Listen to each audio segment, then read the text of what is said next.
Facebook जी parent company मीटा Twitter जे मुक़ाबले में threads नाले समाजी राब्तनि जी एप्लीकेशन लॉन्च करे छॾी आहे। ख़मीस ते लॉन्च थियण बाद 1 करोड़ खां वधीक माण्हुनि नई सोशल एप्लीकेशन ते पंहिंजो अकाउंट ठाहे वरितो आहे। थ्रेड्स बाबति चयो पियो वञे त ही एलोन मस्क जी ट्विटर लाइ सभ खां वॾो चैलेंज बणिजी सघे थी। इन खां अॻु ट्विटर जे मुक़ाबले में कंपनियुनि सोशल मीडिया नेटवर्किंग वेबसाइट्स मुतारिफ़ करायूं, पर का बि ट्विटर जी जाइ न वठी सघी। मीटा थ्रेड्स जी ऐप एप्पल ऐं एंड्रॉइड स्टोर ते अमेरिका जे मुक़ामी वक़्त मूजिबि राति 11 वॻे लॉन्च कई हुई, जेका 100 मुल्कनि में डाउनलोड करे सघिजे थी।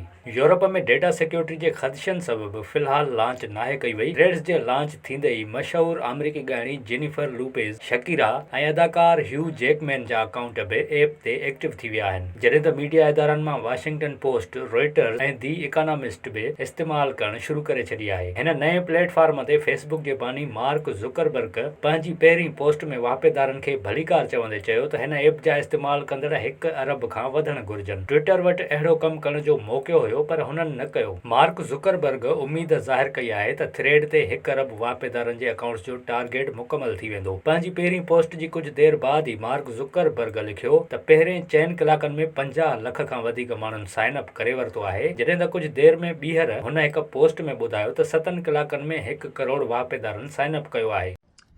All right, hey everyone, big news today. We are launching Threads, an open and friendly public space for conversations. It takes the best parts of the Instagram experience and creates a whole new app around text, ideas, and sharing what's on your mind.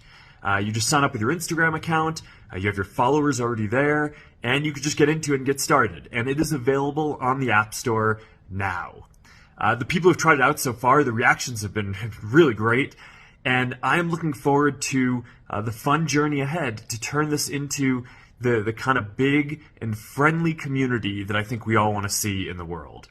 All right, looking forward to seeing you all over there on Threads. Threads जी app खे Instagram सां ॻंढण जे करे वापेदारनि जे अंग जे हवाले सां challenges खे मुंहुं न ॾियणो पवंदो, जेको कंहिं नई ऐप लाइ हूंदो आहे। इंस्टाग्राम वापेदारनि जो अंग 2 अरब खां वधीक आहे। इन लाइ हू थ्रेड्स ते सवलाईअ सां रसाई हासिल कंदा, जंहिंसां हिन नई ऐप जे फॉलोअर्स जो अंग बि वधण में मदद मिलंदी। इक़्तिसादी मामलनि जे माहिर ब्रायन वाइज़र इंस्टाग्राम ते वॾे अंग में फॉलोअर्स रखंदड़ आमरीकी मॉडल किम कार्डेशियन, ॻाइणे जस्टिन बीबर ऐं फुटबॉल लेजेंड लियोनल मेसी जो मिसाल ॾींदे चयो त जेकॾहिं ही थ्रेड्स ते बाक़ाइदगीअ सां पोस्ट करण लॻा त नओं प्लेटफॉर्म जल्द कामयाब थी वेंदो। इंस्टाग्राम चीफ एडम मोसेरी जो चवणु आहे त थ्रेड्स आज़ाद ऐं दोस्ताणी ॻाल्हि ॿोल लाइ प्लेटफॉर्म फराहम करण जे मक़सद सां ठाही वई आहे। मीटा जी ऐप थ्रेड्स हिकु टेक्स्ट बेस्ड कन्वर्सेशन एप्लीकेशन आहे ऐं हिन ऐप जो बुनियादी ख़्याल बि ट्विटर जहिड़ो आहे। ऐप ते वापेदार मुख़्तलिफ़ मौज़ूअनि ते हलंदड़ ॻाल्हि ॿोल ऐं कम्युनिटीज़ समेत बहस में हिसो वठी सघनि था। हिन ऐप खे एप्पल जे ऐप स्टोर ऐं एंड्रॉइड जे प्ले स्टोर ते बि लॉन्च कयो वियो आहे ऐं हिन ऐप ज़रिए सिधी रीति ट्विटर खे धकु ॾिनो वियो आहे।